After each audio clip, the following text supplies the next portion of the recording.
یہ ہمارے دین کے ساتھ کتنے مخلص ہیں یا کتنا ہمارے دینی سرحدوں پر یہ پہرا دینے والے ہیں. یہ خود ہی ہماری دین کی سرحدوں کو پامال کرنے والے ہیں، حدود اللہ کے ساتھ کھلواڑ کرنے والے ہیں. ایسے عہدے کی، ایسے شخصیت کی کوئی اوقات نہیں. اور اس چیف جسٹس جو پاگل ہے، جو خبیث النسل ہے، ایسا چیف جسٹس ہمیں ملک پاکستان میں قابل قبول نہیں.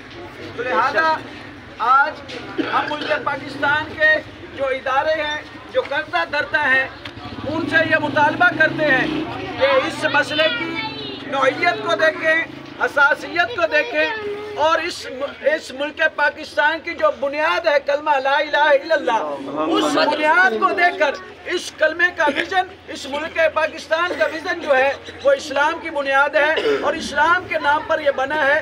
اور اس کو اسلامی روایات کے ساتھ ہی چلایا جائے، نہ کہ اسلام کی جو حدود ہیں ان کے ساتھ کھلواڑ کر کے جو ہے نا ان کو پامال کر کے اور پھر کہیں کہ کوئی ہم اپنے عہدوں پر، اپنی جو ہے نوکریوں پر جو ہے نا ہم برا جمان ہو سکتے ہیں. لہذا ہمیں ایسے چیف جسٹس کی یا کوئی بھی ہے ایسے کی ضرورت نہیں ہے.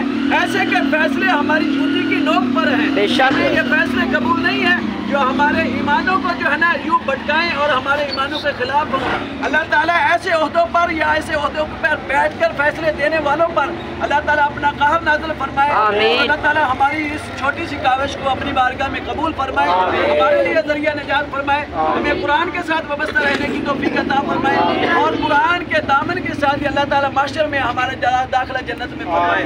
آمین. باقی دعوانا بسم اللہ الرحمن الرحیم. اللهم صل علی سیدنا و مولانا محمد وعلی آل سیدنا و مولانا محمد وبارک وسلم. ربنا آتنا فی الدنیا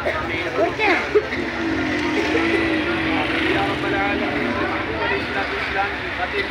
محبوب علیہ السلام کی ناموس کی خاطر چھوٹی سی ریلی کا اہتمام کیا، قبول فرما، ہمارے لیے ذریعہ نجات فرما. یا رب العالمین ناموس رسالت پر حملہ کرنے والوں کو نیست و نابود فرما. یا رب العالمین ناموس قرآن پر حملہ کرنے والوں کو نیست و نابود فرما. یا رب العالمین اسلام کا بول بالا فرما اور ملک پاکستان کے حکمرانوں کو یہ ہدایت اور توفیق عطا فرما کہ یہ اسلامی حدود کی پامالی نہ کریں. یا رب العالمین تمام مسلمانوں کو ہدایت عطا فرما. صلی اللہ تعالی علی خیر خلقہ محمد وعلی آلہ واصحابہ اجمعین.